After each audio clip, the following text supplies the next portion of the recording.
অনেকেই বড়াই করেন, দেশের স্বাধীনতা নিয়ে কথা বলেন, জিয়া রহমানের পরিবার সম্পর্কে তারা অবজ্ঞা প্রকাশ করতে চান।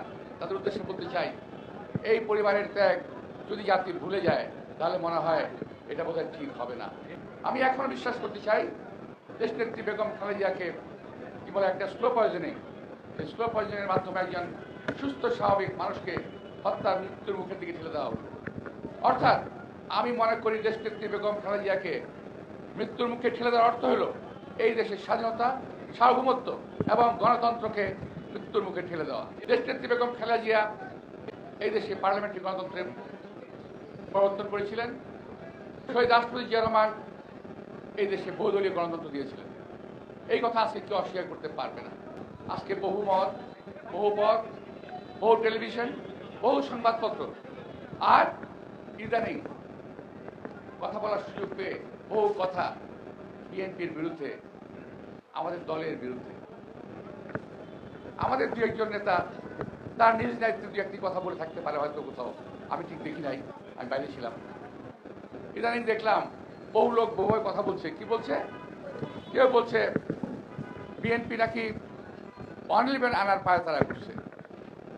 তাদের উদ্দেশ্যে বলতে চাই 2007 সালের 1/11 যে ভয়াবহ পরিণতি, এটা বিএনপির চাইতে কেউ বেশি ভোগ করে নাই। বিএনপির প্রতিটি নেতা কর্মী, সাধারণ কর্মী থেকে শুরু করে আমাদের দেশ নেত্রী বেগম খালেদা পর্যন্ত এই 1/11 অনুসরণ থেকে রেহাই পায় নাই। তাকে নির্মমভাবে হত্যা করার চেষ্টা করা হয়েছে। আর আজকে ওনারাই অনেকেই বলেন যে বিএনপি 1/11 আনার স্বপ্ন দেখছে, চিন্তা করছে, কথাবার্তা বলছে। যদি কেউ কিছু বলে থাকেন আমি জানি না, তার নিজ দায়িত্বে সেটা বলেছেন। বিএনপি কোনো দায়িত্ব বহন করে না। প্রিয় ভাইরা, 1/11 নয়, যদি আপনারা এই ধরনের কথাবার্তা, সংঘাত, বিভেদ এই 5ই আগস্টের পরে আজকে যদি করতে থাকেন তাহলে কিন্তু দেশের গণতন্ত্র কোনোদিন চেহারা দেখবে না। আজকে বিভিন্ন রাজনৈতিক দল নতুন মুখে কথা ফুটলে বাচ্চারা যেভাবে কথা বলে না, আবল তাবল প্রলাপ বকতে থাকে।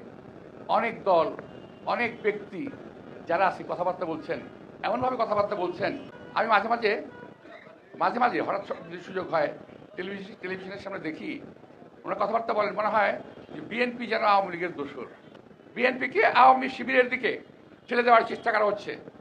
আর আমি পরিষ্কারভাবে বলতে চাই, ভারতের দোসর ওই আওয়ামী লীগ, তাদের দিকে যারা বিএনপিকে ঠেলে দিতে চায়, আমি বলবো আপনারা নিজের চেহারাটা আয়না দিয়ে দেখুন। আজকে আমাদেরকে ঠেলে দিতে যাচ্ছেন অন্য শিবিরে, উদ্দেশ্যটা কি? আওয়ামী লীগের সিল মারতে চান? আমাদেরকে ভারতের দালাল বানাতে চান? এই কথা কখনো চিন্তা করবেন না।